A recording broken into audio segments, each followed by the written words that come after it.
దీని మీద విశ్వాసం కలిగి ఉండాలి అనే ఈ యొక్క ఆలోచన కూడా ఏదైతే ఉందో ఇది విశ్వాసంలో, ఈమాన్లో, విశ్వాసంలో ముస్లింలలో భాగంగా, ముత్తకీన్ యొక్క భాగంగా చెప్పడం జరుగుతూ ఉంది. మనకి గాలి కనిపించకపోయినా లేదా స్వర్గం, నరకం, ఆలమే బర్జక్, మరణించిన తర్వాత జీవితం, ఇవన్నీ కూడా మనకి కనిపించకపోయినా, మరి పునరుత్థాన దినం, ప్రళయ దినం గురించి మనకి ఇప్పుడు మనం తెలియకపోయినా, ఇవన్నీ కూడా గ్రంథంలో చెప్పబడ్డాయి అంటే వాటిపైన విశ్వాసం తీసుకురావటం, గత కాలాలలో, గత చరిత్రలో జరిగిన సంఘటనల గురించి దీని గ్రంథంలో చెప్పబడ్డాయంటే వాటి మీద విశ్వాసం తీసుకురావటం, ఇలా మనకు తెలిసినవి, తెలియనివి, చూసినవి, చూడలేనివి, కంటికి కనిపించేవి, కంటికి కనిపించినవి, మన మైండ్, మన మనసు కూడా ఊహించలేనివి ఎన్నో విషయాలు ఖురాన్ గ్రంథంలో, హదీసుల్లో చెప్పబడ్డాయంటే వాటి మీద విశ్వాసం తీసుకురావడం, ఈమాన్ తీసుకురావడం, ఇది కూడా ఇస్లాంలో విశ్వాసంలో భాగంగా చెప్పడం జరుగుతూ ఉంది. అల్హమ్దులిల్లా.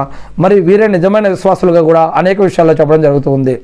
ఇంతేకాకుండా శాపనార్థాలు పెట్టకూడదని, శాపనార్థాలు పెడితే కనుక ఎక్కువ బూతులు తిడుతూ శాపనార్థాలు కనుక పెడుతూ ఉంటే ప్రళయ దినం రోజు అటువంటి వారు వసీలా చేయడం కోసం పనికిరారని చెప్పడం జరుగుతుంది అనేక హదీసుల్లో.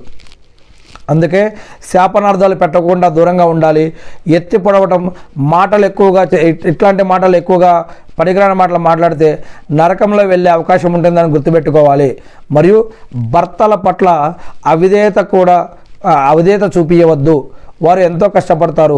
వారు జ్వరమున్నా, కష్టాలున్నా, నష్టాలున్నా, బాధలున్నా, ఇబ్బందులున్నా భార్యకు తెలియకూడదని, పిల్లలకు తెలియకూడదని వారు ఎన్నో కష్టాలను, నష్టాలను, బాధలని మనసులో దాచుకొని వారు ఏదో ఒకటి సంపాదించి తీసుకొచ్చి భార్య పిల్లలకు పెట్టాలని ప్రయత్నిస్తూ ఉంటారు. మరి అల్హమ్దులిల్లా.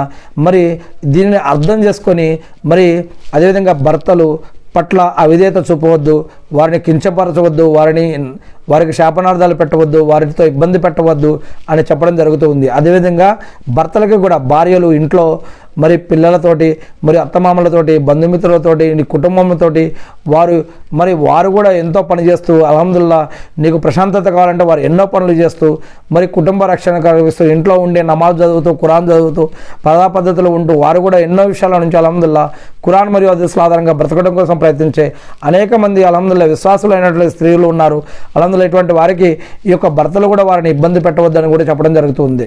మరియు ఆడవారు ఋతుస్రావంలో ఉన్నప్పుడు, ఆడవారు పీరియడ్స్లో ఉన్నప్పుడు మరి అటువంటిప్పుడు నమాజ్ చేయొద్దని, అటువంటప్పుడు ఉపవాసం ఉండొద్దని, మరియు అటువంటప్పుడు భార్యాభర్తలు కలిసి రమించకూడదు అని కూడా చెప్పడం జరుగుతూ ఉంది. మరియు అంతే కూడా కొంతమంది అల్లాని తిడుతూ ఉంటారు, అల్లాని బాధ పెడుతూ ఉంటారని హదీసులో చెప్పడం జరిగింది. అంటే ఏంటి అంటే కాలాన్ని